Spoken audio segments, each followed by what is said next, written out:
we will take up the parallelogram law first, then polygon law, and then we will take up numericals. Okay, चलो तो लिखो parallelogram law.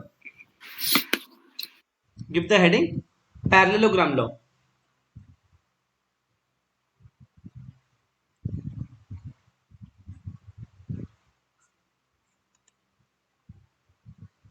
Parallelogram law. लिखो, if two vectors can be represented, if two vectors can be represented both in magnitude and direction, if two vectors can be represented both in magnitude and direction by two adjacent sides of a parallelogram, if two vectors can be represented both in magnitude and direction by two adjacent sides of a parallelogram drawn from a common point.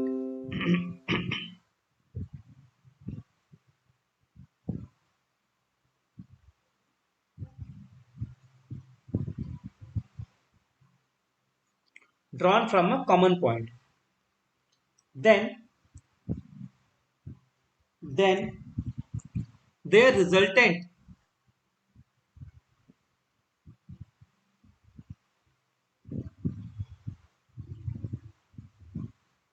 is completely represented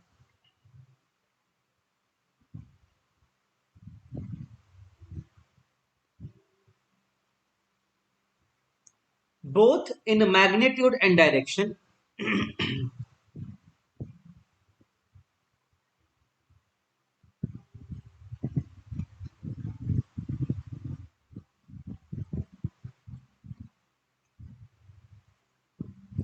by the diagonal of the parallelogram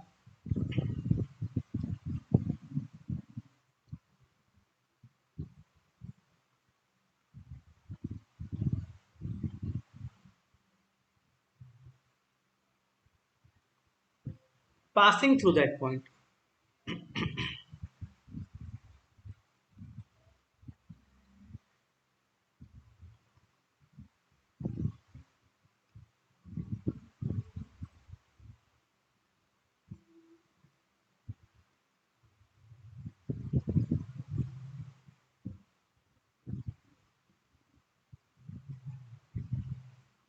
ठीक है, suppose I have got two vectors, vector A and vector B, दिख रहा है ना?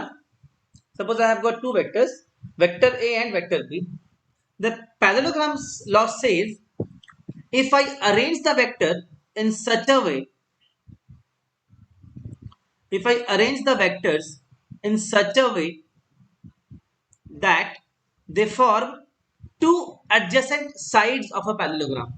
क्या बोला मैंने? If I arrange the vectors in such a way that they form two adjacent sides of a parallelogram. ठीक है, कुछ दिख रहा है आपको? समझ में आ रहा है ना? हाँ sir. So what we will be doing is we will be completing the parallelogram first. हम लोग ऐसे करके इस parallelogram को complete कर लेंगे. Fine, कर लो complete. Then the resultant is given by, क्या बोल रहा है शेड्यूल में? The resultant is given by the diagonal passing through that point. क्या मतलब होगा? ये बन जाएगा आपका R A प्लस B. बात समझ में आया क्या? बात समझ में आया क्या? हाँ सर. क्लियर हुआ ना? हाँ सर. कि if I have a parallelogram and I draw the vectors in such a way that they pass through the common point, then the diagonal from that point of that parallelogram will be the resultant. अब इसको समझना बहुत ही आसान है, इसको realise करना बहुत ही easy है. क्यों भाई? एक बात बताओ, क्या ये वाला साइड और ये वाला साइड इक्वल होगा ना पैरेललोग्राम का? हाँ सर. क्या पैरेललोग्राम अगर मैं मानूं ये P Q R S, क्या मैं कह सकता हूं PS is equal to QR? हाँ sir. Opposite side of a parallelogram. ठीक है, तो ये भी क्या वेक्टर बी की तरह हो गया। क्या हम कह सकते हैं Q R is equal to vector B, same angle पे भी लाई कर रहा है और सेम लेंथ भी है उसका, है ना। हाँ सर। तो क्या पी क्यू आर एक ट्राइंगल बन गया। हाँ क्या हाँ सर। ट्राइंगल लॉ से पी आर रिजल्टेंट हुआ। हाँ सर। हो गया। हाँ सर। हो गया। Yes sir. क्लियर ना, कोई समस्या नहीं है हाँ इसमें। सर। सेम लगाना है फार्मूला आपको, जो वहां पर लगाए थे ना ट्राइंगल लॉ में, सेम लगाना है। R is equal to A square plus B square plus 2ab cos theta under the root, that's set. ठीक है ना। और एंगल अल्फा कैसे निकालोगे, tan इनवर्स, क्या था tan inverse b sin theta by a plus b cos theta. ठीक, चलो आगे लिखो polygon law.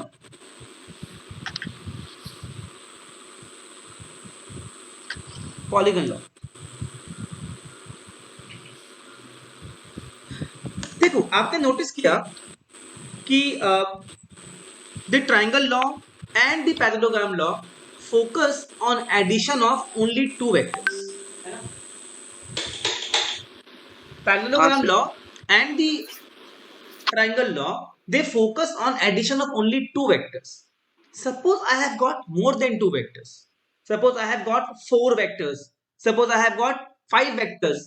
In that case, I will apply the polygon law. Clear ना? Application समझ में इसका आ गया। बट याद रखना, सारा जो लॉज है ना, उनका गवर्निंग जो है वो ट्राइंगल लॉ ही करता है। ट्राइंगल लॉ अगर समझ में आ गया, आपको सब समझ में आ जाएगा। देखो ध्यान से, suppose I have four vectors, पहला वेक्टर, दूसरा वेक्टर, तीसरा वेक्टर और मान लो ये चौथा वेक्टर। ठीक है, in a plane I have got four vectors, vector A, vector B. अच्छा, कई बार मैं वेक्टर में ना सिर्फ लाइन दे दूंगा, एरो नहीं दूंगा, एक ही बात है। वेक्टर सी और वेक्टर डी, मेरी आदत है कि मैं एरो नहीं बनाता, तो एक ही बात है, कोई दिक्कत नहीं है, द सेम थिंग। ठीक है, और आपको निकालना है resultant R, that is vector A plus vector B plus vector C plus vector D. ठीक है, पहले इसका आप स्टेटमेंट लिख लीजिए, स्टेटमेंट को मैं एक्सप्लेन कर दूंगा, काम हो जाएगा। Right, if a number of vectors, if a number of vectors are represented, if a number of vectors are represented both in magnitude and direction, if a number of vectors are represented both in magnitude and direction by the sides of an open polygon, by the sides of an open polygon,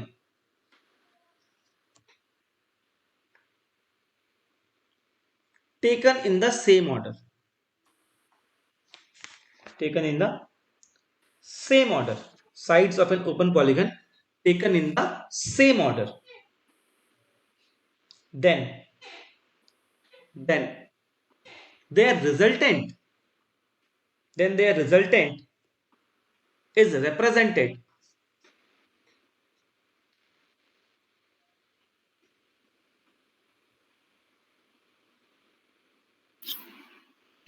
then their resultant is represented both in magnitude and direction, then their resultant is represented both in magnitude and direction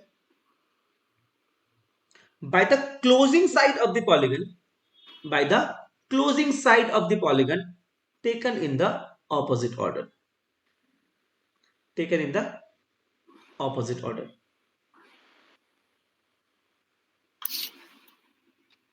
Sir, by the closing side of the polygon taken in the opposite order.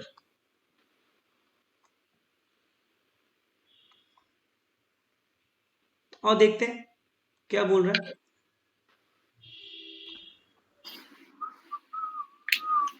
सीटी बजाना बंद करो, sorry. तुमसे अच्छी मुझे बजानी आती। ठीक है, कभी घमंड नहीं करी मैंने।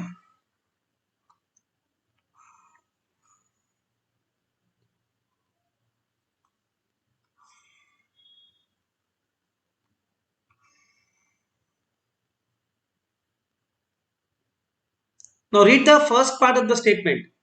क्या यही बोला है क्या फर्स्ट पार्ट में कि I have taken the sides of the polygon, है ना, I have taken the sides of the polygon in same order, है ना, ए बी सी डी. समझ में आ रहा है? तो रिजल्टेंट क्या हो जाएगा? Closing side taken in the opposite order. बात समझ में आया? हाँ सर. है ना? हमने क्या लिखा स्टेटमेंट में? If I take the given vectors like sides of a polygon taken in the same order.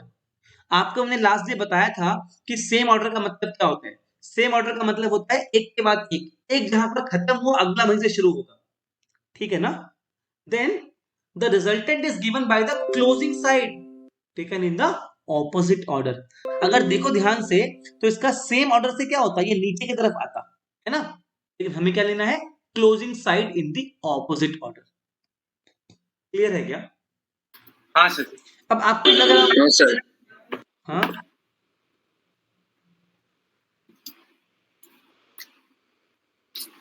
Clear है कि नहीं है? हाँ सर.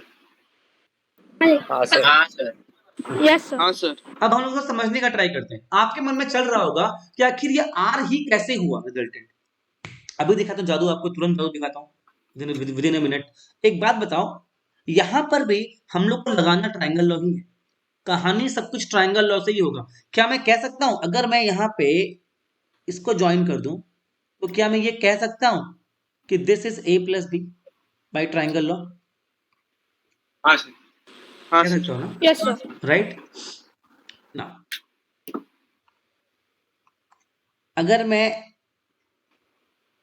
इसको ज्वाइन कर दूं तो क्या मैं कह सकता हूं it is nothing but A plus B. ये तो ये वाला ए प्लस बी था और यहाँ पे सी भी आ गया. ठीक है? हाँ. तो ये हाँ वाला सर. क्या होगा? A plus B plus C plus D होगा ना. हाँ. हाँ. आया समझ? ऑनेस्टली बोलो, सबको समझ में आया? सिर्फ हाँ सर. हमने हाँ सर. 3 बार ट्रायंगल लॉ लगाया, कुछ नहीं किया. सारा कहानी किसमें है? ट्रायंगल लॉ में ही है. और ये अच्छी बात है कि आपको एक्स्ट्रा फॉर्मूला याद करना नहीं पड़ेगा, एक फॉर्मूला काम कर जाएगा. ठीक है ना? हाँ सर. कंफर्टेबल ना? चलो हाँ sir. Then let us try. अच्छा यहाँ पर एक बात लिख लो खाली, मैंने शायद लिखा है लास्ट टाइम नहीं था. यहाँ पे एक दो स्टार पॉइंट बनाने के बराबर लिखो स्पेशल केसेस.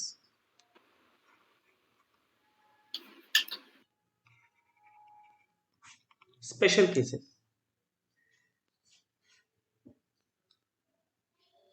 देखो. If two vectors polygon law के अंडर में क्या पॉलीगन लॉ के अंडर में स्पेशल केसेस. किसी के भी अंडर जनरल जनरल है ये, मतलब इट इज लाइक जस्ट अच्छा एडिशन के लिए बोल. ठीक है सर. देखो if two vectors a and b are acting along the same direction, if two vectors a and b are acting along the same direction, then theta is equal to 0. तो r क्या बन जाएगा? a square plus B square plus 2ab cos 0. ठीक है ना? हाँ sir. Answer क्या आएगा उसके इसमें? a प्लस cos 0 is 1, है ना? cos 0 is 1. so in that case आपका जो रिजल्टेंट आएगा ना, दोनों का खाली आप ऐड कर दो मैग्नीट्यूड्स. ठीक है ना? Similarly second case, if the two vectors are acting along, if the two vectors are acting along mutually opposite directions, if the two vectors are acting along mutually opposite directions, in that case r क्या बन जाएगा? है ना, because a square plus B square plus 2ab. अच्छा इस case में theta कितना हो जाएगा? 180. समझ रहे हो क्या?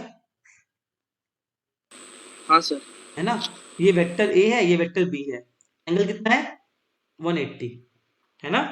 Angle is 180. So in that case r will become a minus b, because cos 180 कितना होता है? आपको पढ़ाया था ना? What is cos 180? How much? cos 180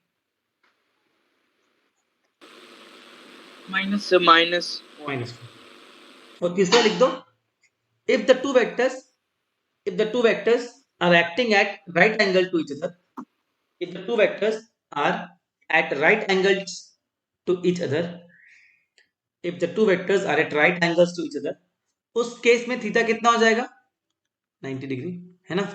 In that case theta is 90.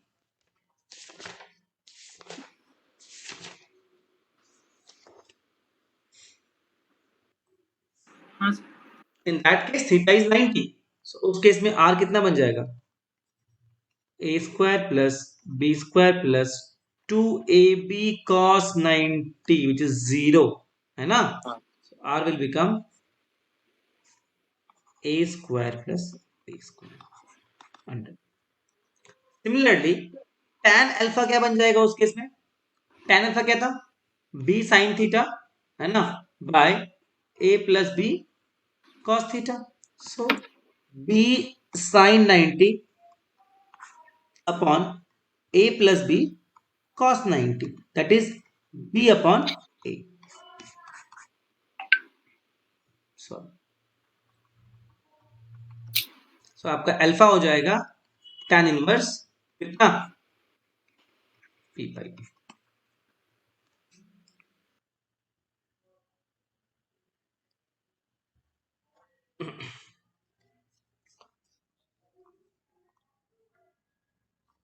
चलो क्वेश्चन ट्राई करते हैं.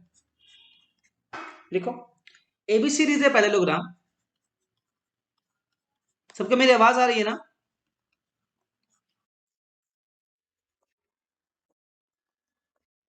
एबी सीरीज है parallelogram and AC and BD are diagonals.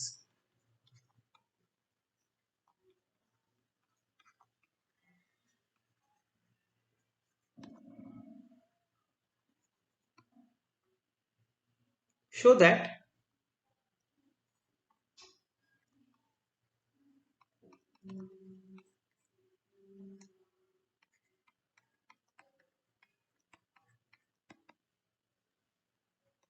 Try करो. फिर सेकंड पार्ट दूंगा इसका, पहले ये ट्राई करो.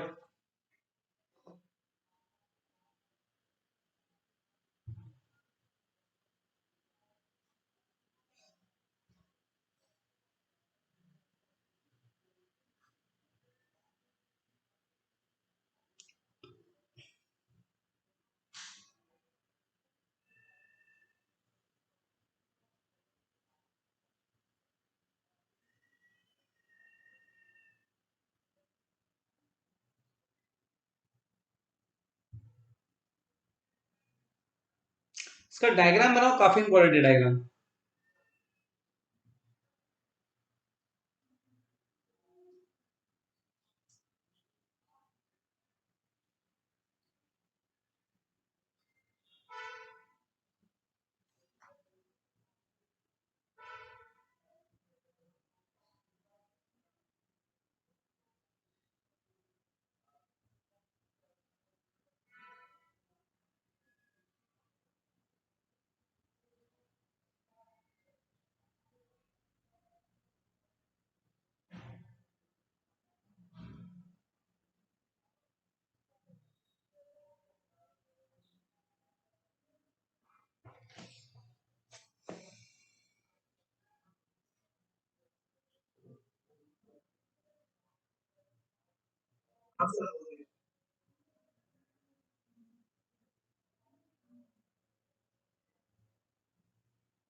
सबका हो गया?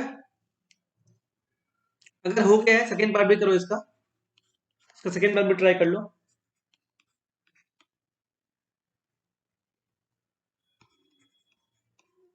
जितने लोग का हो गया सेकंड पार्ट ट्राई करो.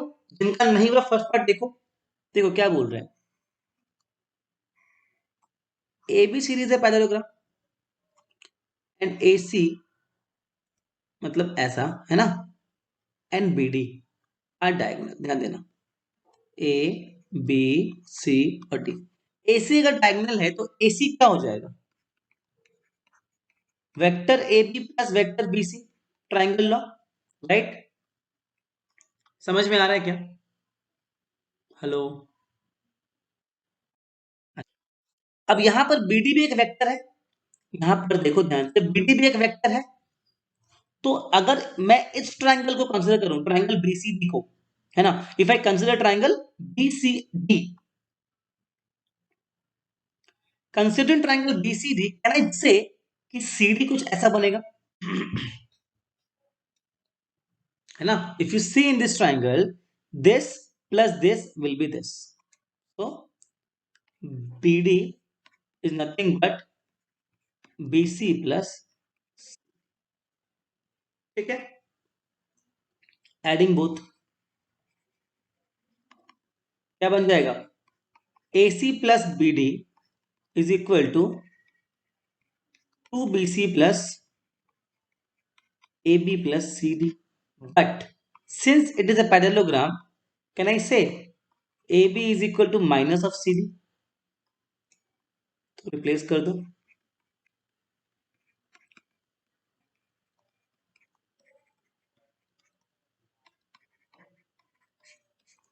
प्रूव हो गया, प्रूव हो गया ना? अब सेकेंड पार्ट में क्या करना है आपको? ऐड माइनस कर दो उनको, हो जाएगा।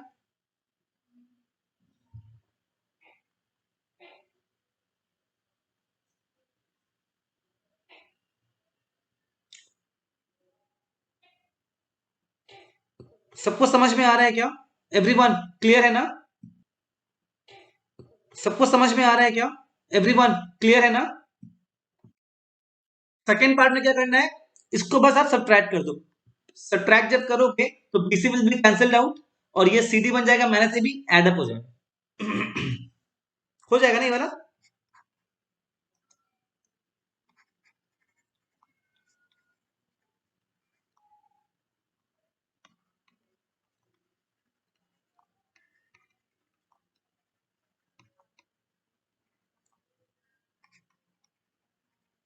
जिसको समझ में नहीं आया खुल के पूछना प्लीज।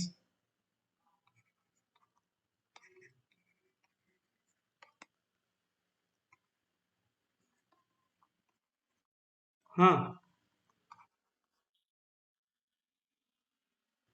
क्योंकि AB इस तरफ है,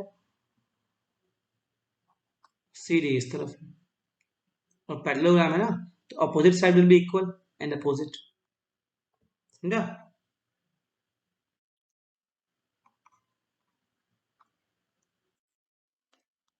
ठीक है, अगला करो, माइनस कर दो ना, वही करना है। यहाँ पे ऐड किया, हम पे सेपरेट करो, BC BC will get cancelled, समझ में आया? तो करो, जल्दी करो अगला क्वेश्चन।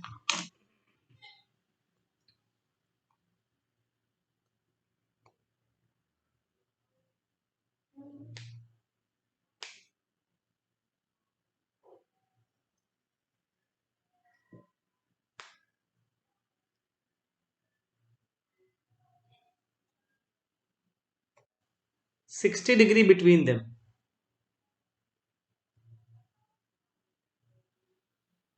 सर ये अगला क्वेश्चन है। हाँ भाई, अभी क्वेश्चन ही करवाऊंगा इस पे बहुत सारे, फिर चलेंगे आगे। सर रूट 109 न्यूटन है क्या? क्या है रूट 10? उसको सॉल्व कर लो, get answer in point. Easy है ना? एकदम सीधा क्वेश्चन है, कुछ नहीं करना पड़ेगा इसमें। क्या बोला? टू फोर्सेस 5 एंड 7, तो आपको पता है R का वैल्यू कितना होता है? A स्क्वायर, है ना? फॉर्मूला याद है?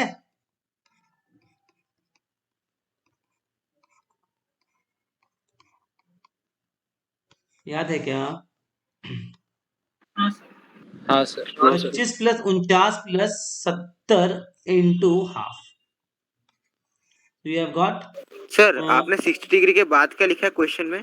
बिटवीन। अब सब सीख लो, अच्छा, ये है आपका बिटवीन, ये है आपका एक्सेलरेशन, ये है आपका डेफिनेशन, ये सब टर्म सब सीख जाओ, ठीक है ना? बड़े हो गए आप लोग। तो ये क्या बन जाएगा, 9 5 14 5 19, 4 2 6 3 9 1 10। सो अंडर रूट 109 इसका आंसर आएगा 10.4 समथिंग।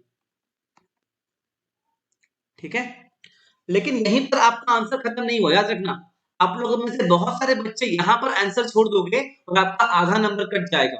अगर क्वेश्चन 2 नंबर का होगा आपको 1 मिलेगा, क्योंकि वेक्टर है, फोर्स है, तो आपको डायरेक्शन भी बताना पड़ेगा। सिर्फ मैग्नीट्यूड से काम नहीं चलेगा, राइट। तो let the angle be alpha. समझ में आ रहा है? हेलो, tan अल्फा हाँ क्या सर। होगा? हाँ सर। Yes, sir. हाँ सर। क्या होगा? b sin थीटा बाय, और स्टार्टिंग में मैं आपको एडवाइस दूंगा, when you are solving question in the beginning, always write formula in each question, don't skip writing the formula। उससे फायदा ये होगा कि आपको 3 4 5 क्वेश्चन के करने के बाद फॉर्मूला एकदम याद हो जाएगा। आप लोग करते क्या हो ना, पेज पलटते हो, फॉर्मूला देखते हो, उसमें वैल्यू पुट कर देते हो, उससे क्या होगा ना, आपका फॉर्मूला याद नहीं होगा। मैथ्स में भी कहूंगा, इसमें भी कहूंगा, फॉर्मूला हमेशा हमेशा अपने हाथ से कॉपी में लिखो। जितना लिखोगे उतना घसाएगा, जितना घसाएगा उतना याद होता जाएगा। b sin theta by a plus b cos theta, you have got tan alpha is equal to कितना, 7 sin 60 upon 5 plus 7 cos 60। कितना आएगा ये बताओ, कितना आएगा? सॉल्व कर लो। 7√3/17 आ रहा है। जो भी आएगा आप लिखोगे, फिर आपका आंसर क्या होगा, alpha is equal to tan inverse वो जो वैल्यू आ रहा है। समझ गए क्या गाइस? बोलो, समझ में आ रहा हाँ है? सर। देखो मैं आपको एक बात बता दे रहा हूं, मैं हमेशा ना क्वेश्चन का आखिरी स्टेप छोड़ दूंगा। मैं जब भी आपको क्वेश्चन क्लास में कराऊंगा, ध्यान रखना कि मैं 90% केसेस में क्वेश्चन का आखिरी स्टेप छोड़ दूंगा। उसमें मेरा सिंपल सा यही लॉजिक रहता है कि जब आप घर वापस जाओगे, जब उसको रिवाइज करोगे ना, तो वो आप या तो आप यहाँ पे खुद से कंप्लीट करोगे, कुछ तो खुद से करो तुम लोग, या फिर आप जब रिवाइज करोगे ना, आप उसको कम से कम प्रैक्टिस करोगे कैसे इसका आंसर निकालते क्या है। तो मेरा इसके पीछे यही मोटिव रहता है, मैं हमेशा आखिरी स्टेप छोड़ दूंगा, वो आपको करना होगा। एक और ट्राई करो क्वेश्चन। सर एंगल 90 डिग्री होगा? नहीं,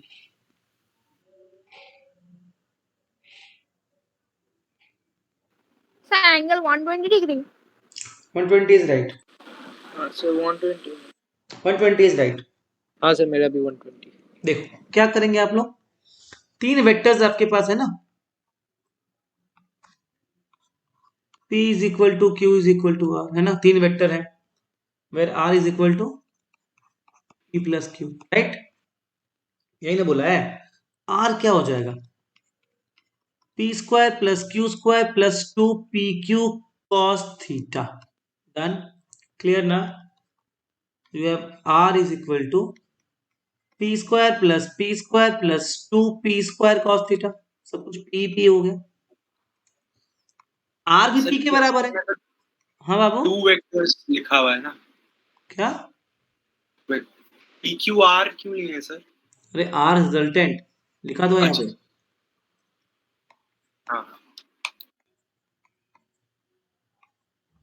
लिख जाएगा ना।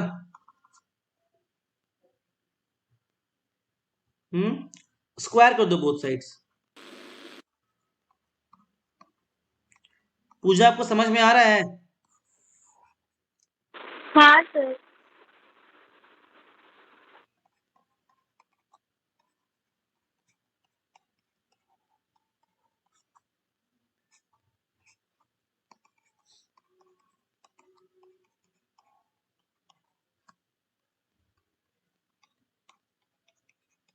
cos theta minus half, cos theta minus half मतलब एंगल क्या होगा, एंगल क्या होगा, सिखाया था ना ट्रिगो वाले क्लास में, है ना? कितना हो जाएगा?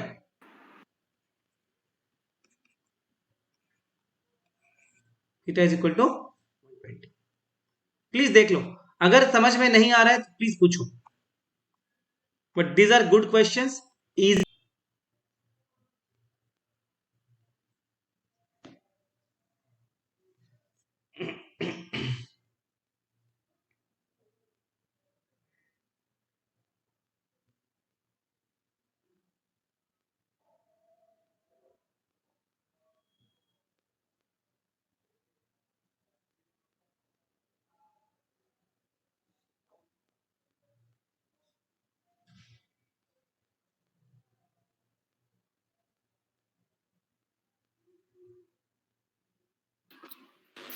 Sir, 15 Newton or 25 Newton?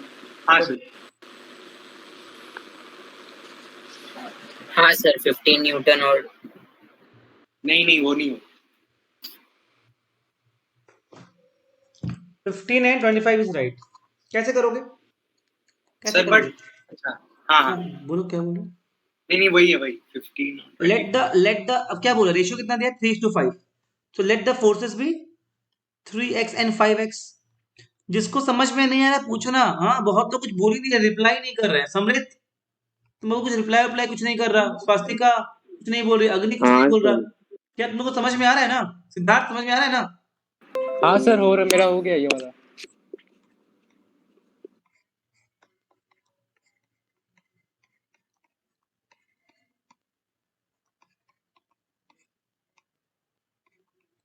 है ना? यही होगा ना? क्या ठीक बोल रहा हूँ?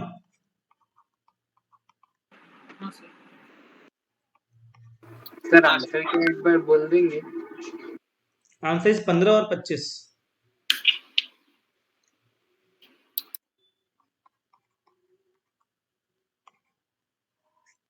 कितना हो जाएगा ये?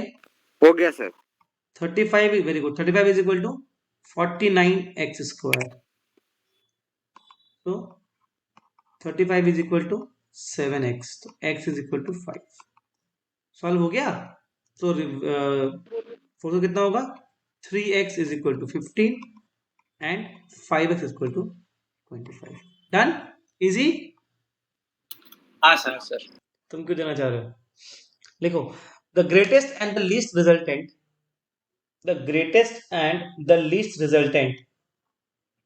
of two forces acting at a point, the greatest and least resultant of two forces acting at a point are 29 Newton and 5 Newton respectively.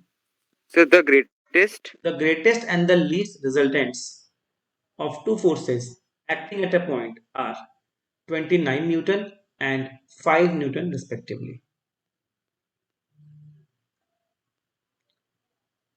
If each force is increased by 3,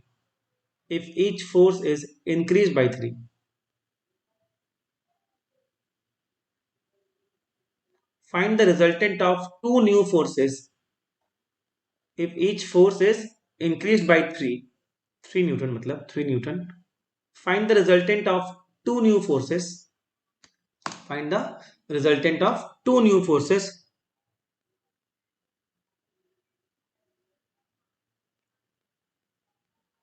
Two new forces acting at right angle to each other.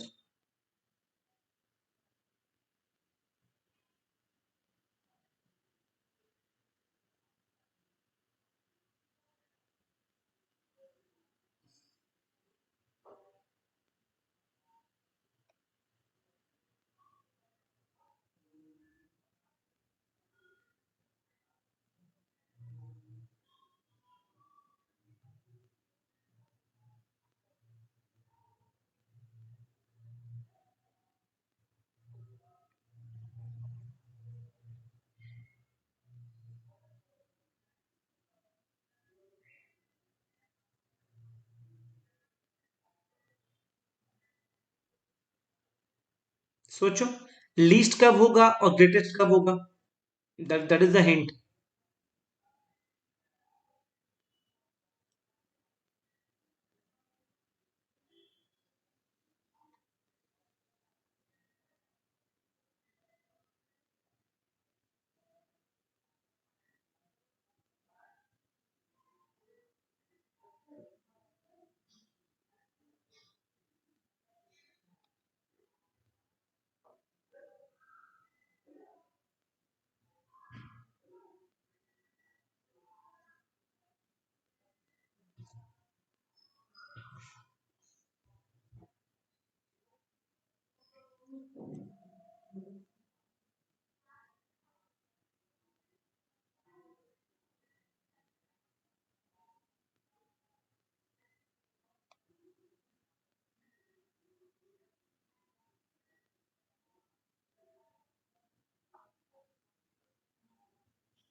Sir answer point पे आएगा क्या? आ ही सकता है, point मैंने में क्या problem है? Sir मेरा सर आंसर 32.984 होगा। 32 पॉइंट तुम वो कैसे किया था व्हाट्सएप पर मेरे को?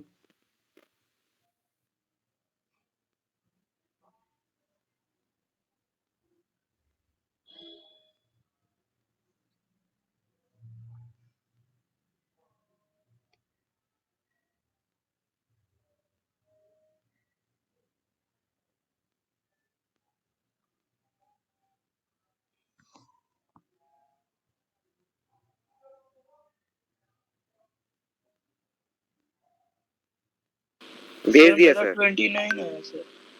क्या सर 29 आया। गलत है?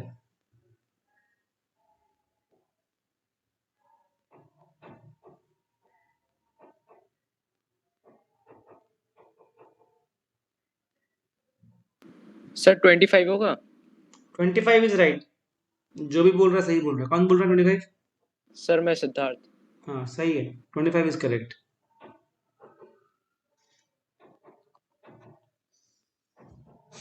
और देखते हैं क्या बोला है। बोला है कि मैक्सिमम पॉसिबल रिजल्टेंट कितना आ रहा है?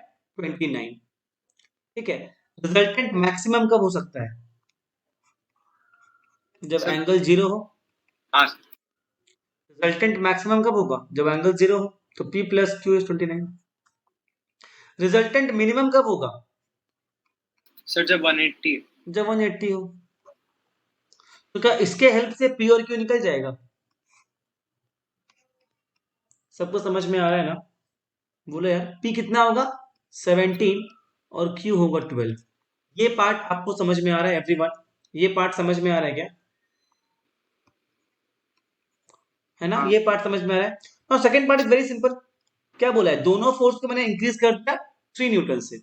सो न्यू P कितना हो जाएगा? 20 न्यूटन। और new Q will be 15 Newton. So you will find R resultant 20 square plus 15 square. है ना? क्या बोल रहा है? एंगल क्या दिया है? राइट एंगल दिया है। तो 20 square plus 15 square. So 400 plus 225 that is 625। Answer is 25। 25। समझ में आया ना? लेकिन आपका काम यहीं पर खत्म नहीं होता है, आपको एंगल भी बताना पड़ेगा रिजल्टेंट का। इसलिए आधे बच्चे काम मत छोड़ा करो। So tan alpha is what? B by A हो जाएगा, बिकॉज राइट एंगल बोला है ना। राइट एंगल बोला है, राइट? राइट एंगल का मतलब क्या होगा? B बाई ए सीधा। So answer will be what? 15 upon 20। B by A बोलो या P बाई Q, मैंने P बाई Q लिया ना, make it Q by P. So 15 upon 20 will have 0.7. Answer alpha is tan inverse 0.75. भाई और बहनों please देखिए, the sum of the magnitudes of two forces acting at a point.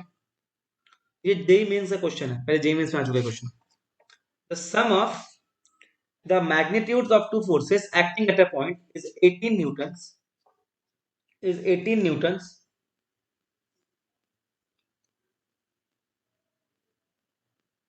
Sir एक बार वापस repeat. The sum of the magnitudes of two forces acting at a point is 18 Newton, and the magnitude of their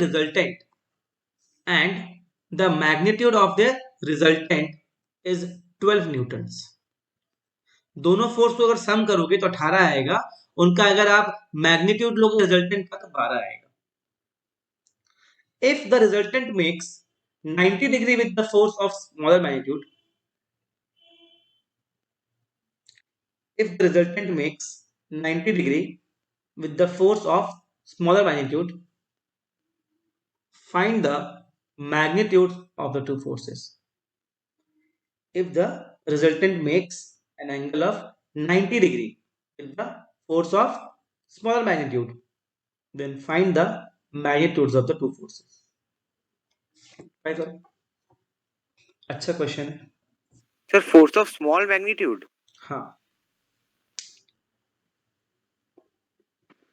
force of small magnitude के बाद क्या था? Smaller magnitude. What is the magnitudes of the two forces?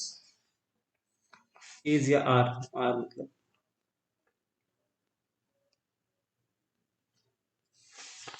पूजा आपसे हो रहा है?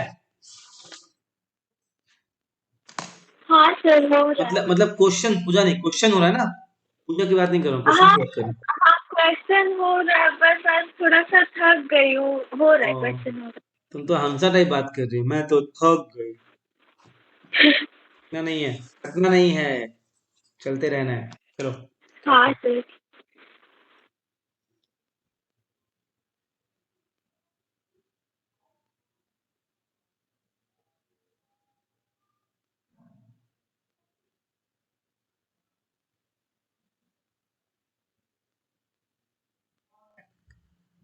Question में बोल रहा है the resultant makes an angle of 90 degree with the force of small magnitude. तो पहले आप फोर्स को मान लो कि let the forces be P and Q, है ना? क्या मानोगे? फोर्सेस को आप पी और क्यू मान लो, where P is the larger force and Q is the smaller force. Clear ना? तो tan अल्फा कितना हो जाएगा बोलो?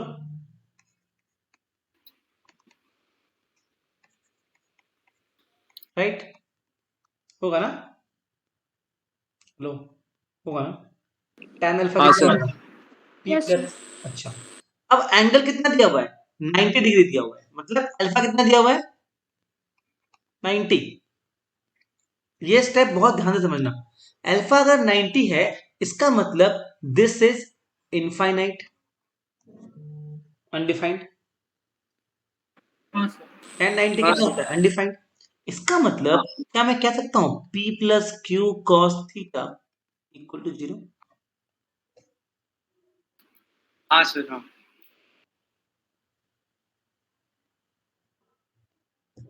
So we can write P is equal to minus Q cos theta. इसको अभी ऐसे छोड़ दो। ये स्टेप पूरा क्लियर सबको हो गया? ऋतुषा हाँ आपको समझ सर मुझे क्या बाबू? सर ये वाला स्टेप मुझे क्लियर नहीं हुआ। देखो क्या बोला है, the resultant makes an angle of 90 degree with the smaller force, right? तो tan 90 कितना हो जाएगा? Q sin theta by P plus Q cos theta. Yes? Yes sir. अगर tan 90 का वैल्यू कितना होता है? अनडिफाइंड या इंफिनिटी बोल सकते हैं हम लोग, है ना? हाँ इंफिनिटी का सर। मतलब क्या होता है? समथिंग अपॉन जीरो, मतलब ये चीज जीरो है। अगर इनफाइनाइट है, इसका मतलब क्या है? The denominator is zero. Oh हाँ हाँ सर। अब ठीक है? हाँ अब सेकेंड पार्ट क्या बोल रहे हैं? देयर मैग्नीट्यूड इज, हाँ, बोला है दोनों का, दोनों फोर्सेस का जो मैग्नीट्यूड है उनका सम अगर करोगे तो 18 आएगा, और उनका रिजल्टेंट जो है वो कितना आ रहा है? 12। इन बोला क्वेश्चन में, है ना? हाँ सर। हाँ, सर। तो यू कैन राइट। ऋतुषा आपको समझ में आ रहा है?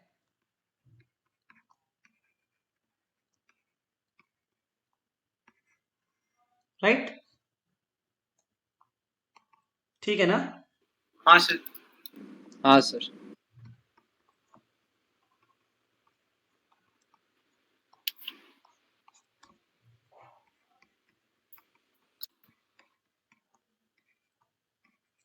अब ध्यान से देखो, Q cos थीटा कितना बन जाएगा? Minus P। हाँ सर। अब सॉल्व हो गया? अब P निकल जाएगा, जल्दी निकालो। सबको समझ में ठीक से आया ना? Sir Q cos theta minus हाँ, टी सर। के। अरे भाई स्टार्टिंग में तो सॉल्व किया है, हम क्या बनाया देखो इक्वेशन वाला। ओ हाँ। अब P निकालो जल्दी से। ये जेई मेन का क्वेश्चन है, इसलिए अच्छा क्वेश्चन था, इसको ध्यान से कर लो।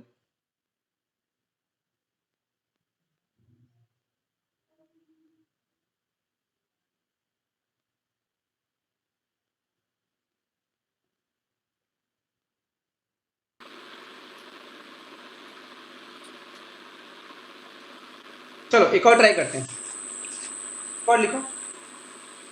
A motor boat is racing towards north. A motorboat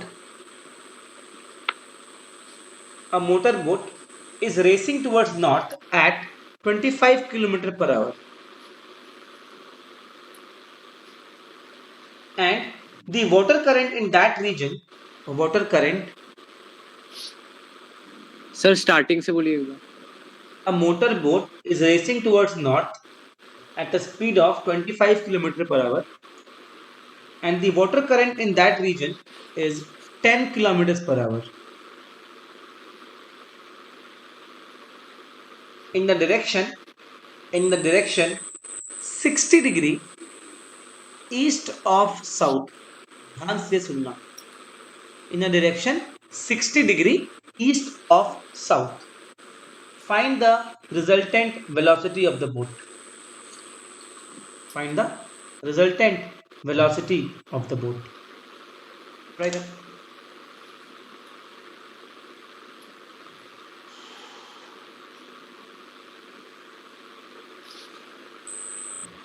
हुआ क्या? सर एक सेकंड. एक सेकेंड सर रूट ओवर 475.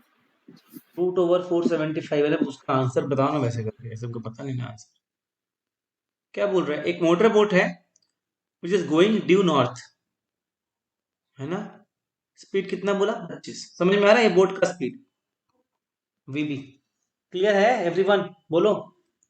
ये बोट का स्पीड हाँ सर. वीबी. और वाटर करंट का स्पीड कितना है? 10 किलोमीटर पर आवर. क्या बोला है? 60 डिग्री ईस्ट ऑफ साउथ. ये साउथ है. साउथ से 60 डिग्री ईस्ट आएंगे हम लोग.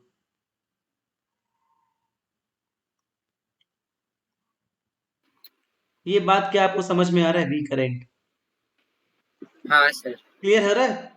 पिक्चर क्लियर हो रहा है? बताओ थोड़ा सा. क्लियर हो रहा है? हाँ सर. तो रिजल्टेंट हाँ, सर. कितना होगा? अच्छा अब ध्यान से बताओ कि इनके बीच का एंगल कितना है. दोनों के बीच का एंगल कितना है? 120. 120 डिग्री. आर कितना हो जाएगा? माइनस 25 स्क्वायर प्लस 10 अच्छा. Square plus 2 into 25 into 10 into cos 120. किसको किसको ये बात समझ में नहीं आया बताओ प्लीज. किसको किसको ये बात समझ में नहीं आया बताओ. नहीं पूछोगे तो लॉस आपका है, मेरा कुछ नहीं जाता इसमें. तेरा घाटा, मेरा कुछ नहीं जाता. अगर नहीं पूछोगे तुम्हारा लॉस है. ये आ जाएगा तेरा 475. सबका है ना? सॉल्व करने पे आएगा हाँ, सर. 21.8. लेकिन आपका आंसर यहीं पर खत्म नहीं हुआ. आपको इसका Direction बताना अल्फा निकालना पड़ेगा. एंगल बताइए फटाफट. भाई अल्फा कितना होगा? tan अल्फा निकालो जल्दी जल्दी, फटाफट फटाफट, जल्दी जल्दी, एकदम टाइम नहीं है.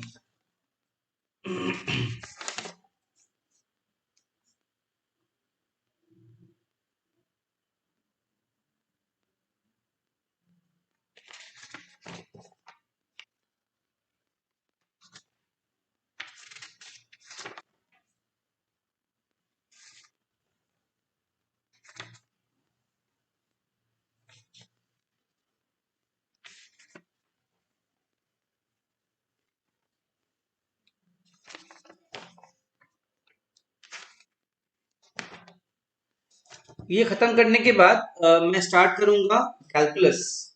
कैलकुलस करने के बाद चलेंगे हम लोग यूनिट्स एंड डायमेंशंस. ठीक है.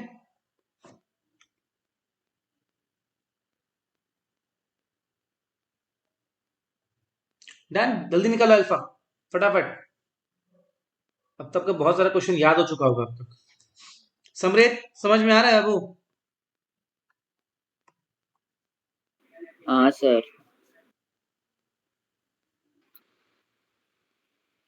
Sir, tan inverse minus 5 root 3 by 30 are tan inverse root 3. tan inverse root 3/4 आएगा. हाँ सर. हाँ सर. Inverse root 3/4. वर्षा तुम्हारा आ रहा हाँ है? सर. Yes sir. कंकना हाँ सर. tan इनवर्स रूट 3 पूरा आ गया ना आंसर अल्फा का हाँ वैल्यू. सर. हाँ sir. A man can swim in still water at 4 meter per second. 4 kilometer per hour. A man can swim in still water at 4 kilometer per hour.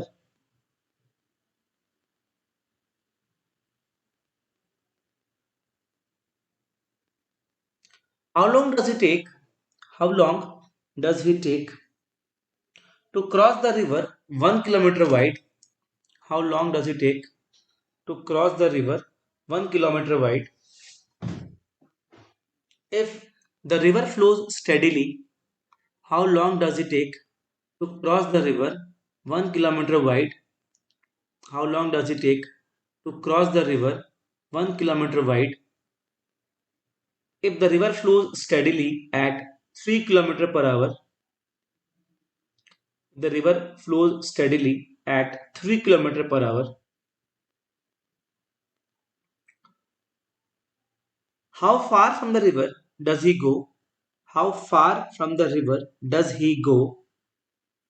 How far from the river does he go when he reaches the other bank? When he reaches the other bank. Read the question. Sir एक और बार repeat करेंगे sir? पूरा question. हाँ sir. A man can swim with a speed of 4 km per hour in still water. How long does he take? How long does he take to cross the river 1 kilometer wide? How long does he take to cross the river 1 kilometer wide? If the river flows steadily, if the river flows steadily at 3 kilometers per hour.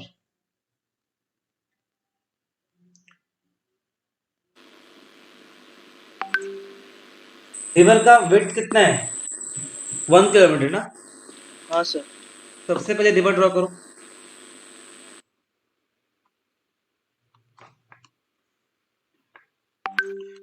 ये है हमारा river. ठीक है. आदमी यहां से start किया, ध्यान देना. ठीक है. जो आदमी स्टार्ट कहां से किया? एक बैंक से स्टार्ट किया. ये काफी इंटरेस्टिंग क्वेश्चन होता है, ऐसा क्वेश्चन आता है एग्जाम. आदमी ऐसे मूव कर रहा है सीधा एकदम. ये वीएम वेलोसिटी ऑफ मैन. ठीक है. हाँ अरे ठीक है. हाँ सर. हाँ सर. और रिवर जो है वो कुछ ऐसे मूव कर रहा है. ठीक है. तो ऑटोमेटिकली आदमी का जो स्पीड होगा कुछ ऐसा हो जाएगा. हाँ सर. तो आदमी जो यहां से स्टार्ट किया उसका मन था कि यहां पहुंचे, बट वो कहीं यहां पहुंच जाए. तो क्वेश्चन में क्या पूछा है कि इतना पार करने में उसको वक्त कितना लगेगा. पहला क्वेश्चन तो ये पूछा है. दूसरा क्वेश्चन क्या पूछा है कि वो कितना दूर चला जाएगा अपने इनिशियल पॉइंट से. आपको टाइम पूछा है और ये डिस्टेंस पूछा है. क्वेश्चन क्लियर है क्या आपको? क्वेश्चन क्लियर है, बताओ यस और नो. हाँ सर. हाँ हाँ सर. सर. क्वेश्चन इज हाँ, क्लियर, सर. कोई दिक्कत नहीं है. पक्का. तो यहां पर लिखो कि time taken to cover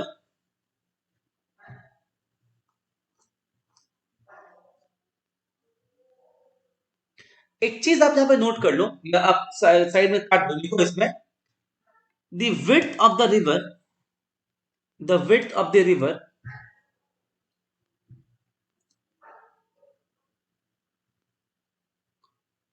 will be crossed by the velocity vm.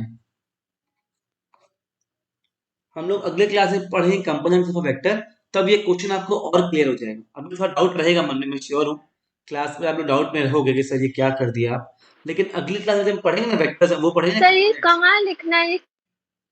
क्या वो क्या बोली, कौन बोली और क्या बोली, क्या लिखने बोल रहे हो बताओ. ले चुप हो गया. सुनो. हाँ क्या लिखने बोलते हैं आपको? मैंने क्या लिखा था आपको? The width of the river will be covered by the velocity Vm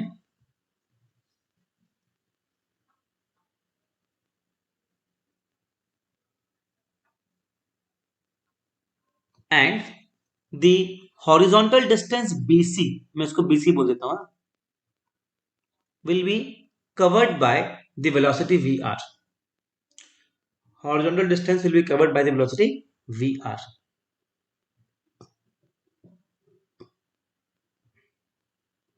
समझ में आया? मतलब रिवर जो है ना, रिवर क्या करेगा, इस आदमी को इधर घुमाएगा, और जो आदमी का अपना स्पीड है वो इस पे चलेगा। तो आदमी का अपना स्पीड उसको रिवर पार करने में हेल्प करेगा, और रिवर का स्पीड उसको राइटवर्ड्स शिफ्ट करता रहेगा। आ रहा है बात समझ में? हाँ तो sir. Time taken to cross कितना हाँ होगा?